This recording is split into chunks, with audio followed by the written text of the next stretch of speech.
దివంగత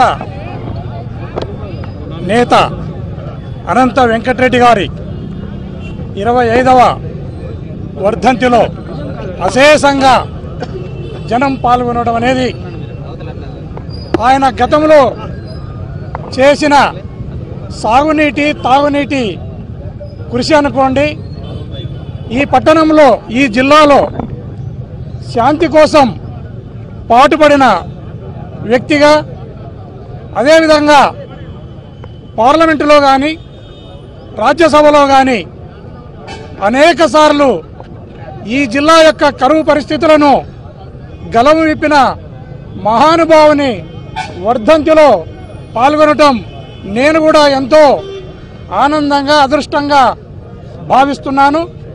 ఈరోజు ఈ వర్ధంతిలో అశేషంగా మా వైఎస్ఆర్ కాంగ్రెస్ పార్టీ కార్యకర్తలు కానీ లీడర్లు కానీ పాల్గొనటం అనేది ఈ పార్టీ యొక్క బలము, ఈ పార్టీ యొక్క శక్తికి ఇది నిదర్శనంగా మనమంతా కూడా భావించవచ్చు.